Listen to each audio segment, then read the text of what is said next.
Hai, kami dari Double Two Podcast.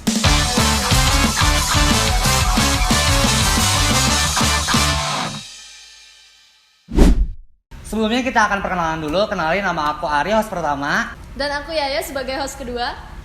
Di sini kami akan membahas tentang isu-isu permasalahan musik di Indonesia. Ya. Oke, para narasumber silakan masuk. Tepuk tangan dulu dong. Gimana kabarnya? Oke, sehat dong. Sehat ya. Ini perasaan gue mepet banget. Selamat datang. Oke, sebelumnya kita akan perkenalan dulu ya kepada narasumber kita pada hari ini. Silakan dong. Perkenalin, aku Julianus pertama. Oke, ya baik. Perkenalkan, nama saya Rizky Faturrahman. Halo guys, perkenalkan nama saya Octavianus Pongkiadi Maha. Saya Muhammad Diki Adrian. Baik, perkenalkan nama saya Alvino Tumanggor. Saya mahasiswa pendidikan seni pertunjukan juga, sama kayak teman-teman rekan saya di sini. Oh iya ya, gue pernah lihat. Oke, tepuk tangan dulu dong. Oke, di sini kita akan membahas isu-isu permasalahan musik di Indonesia. Nah, sebelumnya aku akan ngejelasin dulu nih hak cipta di musik Indonesia. Hak cipta musik Indonesia adalah hukum perlindungan melindungi karya seni dari penggunaan duplikasi atau distribusi tanpa izin dari pemegang hak cipta tersebut. Nah, menurut Juli dulu deh, apa permasalahan yang paling jelas gitu di musik-musik Indonesia yang hak cipta gitu? Tadi disinggung duplikasi ya, berarti kita ngarahnya ke plagiat ya, plagiarisme kan. Ya, sering kita temui ya, mungkin kayak lagu-lagu atau karya-karya seni yang berupa musik gitu sering diduplikasi, plagiat.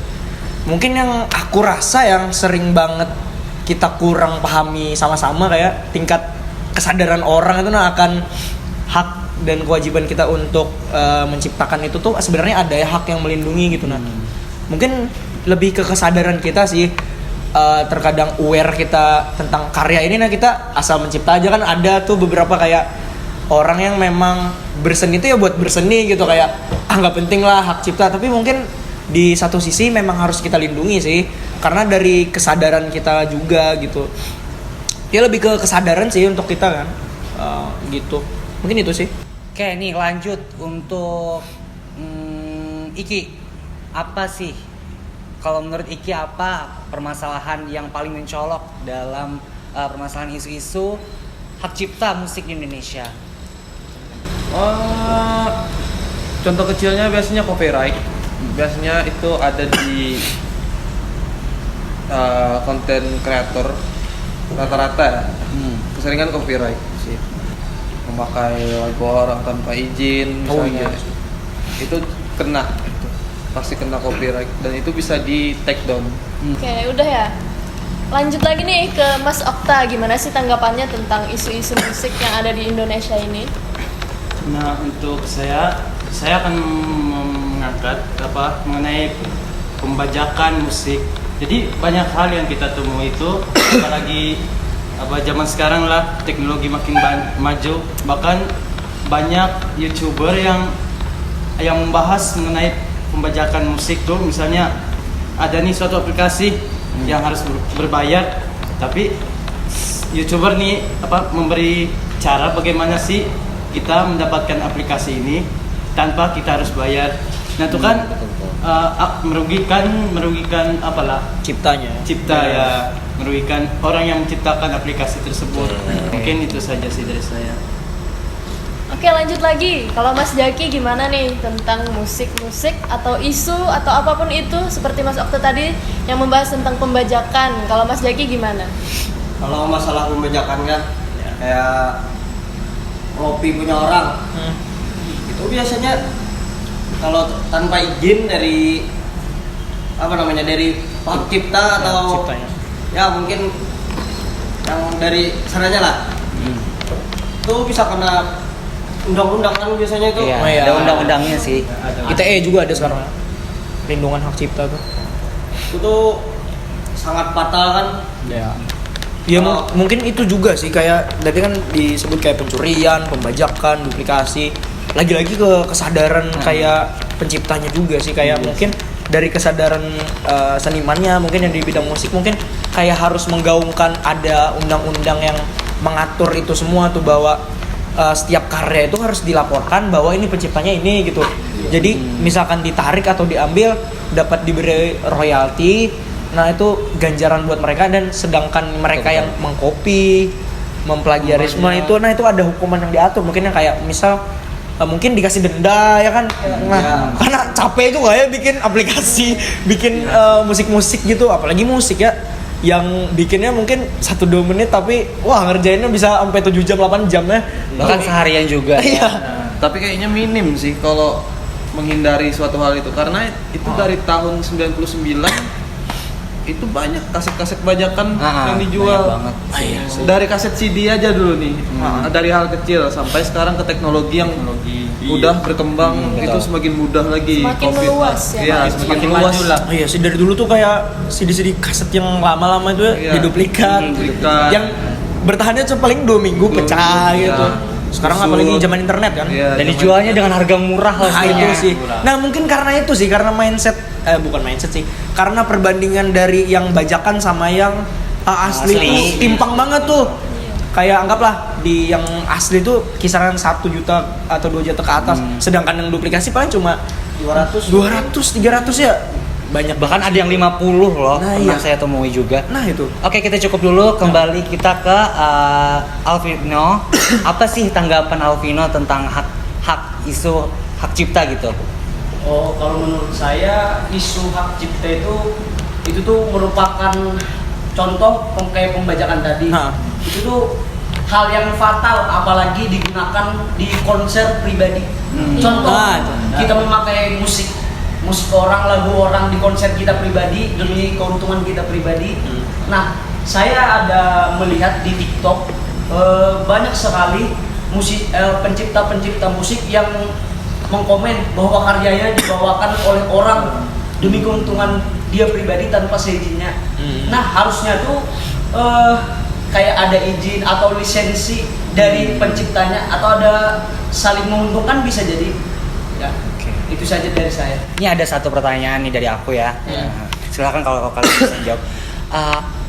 Kalau di YouTube kan kita sering banget yang ngelihat kayak karaoke gitu dari bikinan orang-orang yang udah handal lah membuat musik. Terus dengan tanpa kita sadari kita memakai di acara-acara misalkan kayak wedding lah atau acara-acara ulang tahun lah. Nah itu apakah itu termasuk pelanggaran hak cipta juga? Gimana nih?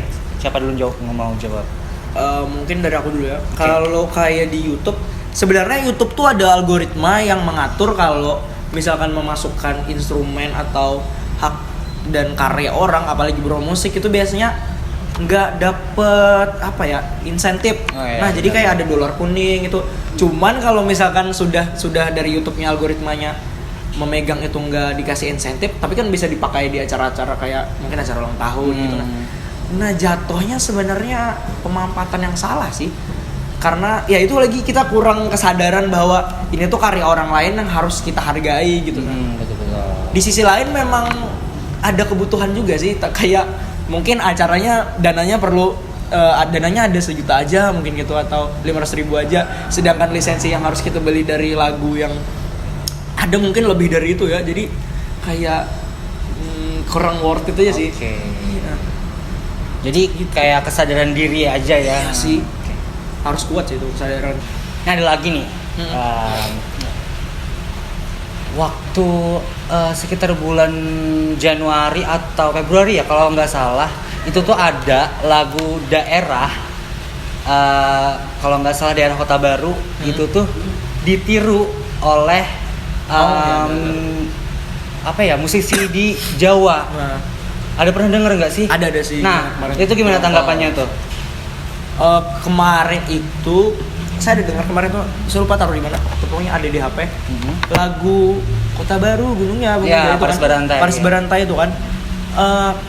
Kalau itu nggak bisa dibela sih menurut saya, karena kemarin tuh memang semua dari melodi, dari chord yang diganti itu cuman lirik itu aja, lirik yang Paris Barantainya aja. Kalau dari segi kompleksitas lagunya memang semua diambil Iya, gitu nah. semuanya. Nah itu memang kasusnya memang pencurian itu jatuhnya. Jadi sempat kayak udah dilaporkan juga kemarin tuh ya. Sempat klarifikasi juga. Iya, klarifikasi juga. Oke. Ya wajar aja sih kalau marah. Siapa juga yang nggak marah kalau lagunya sendiri Main jiplak-jiplak terus tahu-tahu aja. diambil semua gitu. Diambil orang. Kalau terinspirasi kan mungkin ada beberapa part yang mirip, Iya. tapi nggak semestinya ngambil satu langsung Semuanya gitu. Iya, Karena kan karya di dunia nih nggak ada yang original lagi nggak kan? ada yang Ah, nggak original nggak lagi.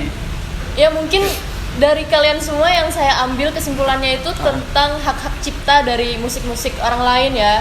Entah dari acara, apapun itu, atau pembuatan instrumen, lalu kita tirukan instrumen orang lain itu.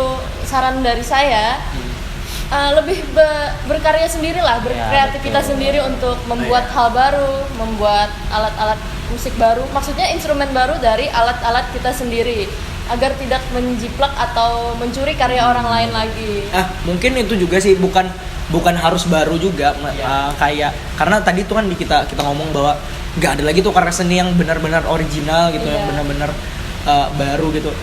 Sebenarnya nggak apa-apa karena ada kutipan dari siapa gitu, still like an artist, maksudnya tuh sebenarnya bukan harus mencuri sih, itu tuh inspirasi. Iya. Jadi mungkin ada beberapa part yang kayak diambil sebagai patokan bahwa kita tuh arah genre-nya kemana gitu.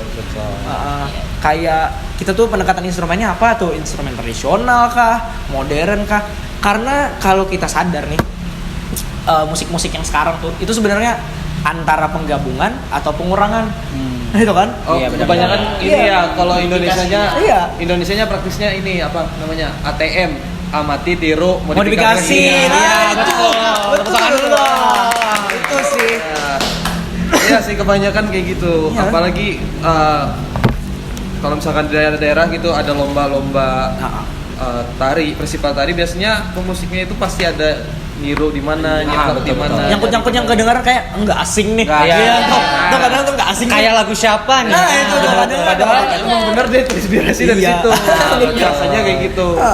Nggak apa-apa sih ya, kayak kita mendengarkan musik orang lain, kita terinspirasi, kita tiru, tapi dengan izin juga terlebih dahulu. Oke, sekarang udah jam berapa ini? Udah bisa. Aduh. Bah, udah melebihi batas waktu ya ternyata guys. Oke, kita tutup aja ya.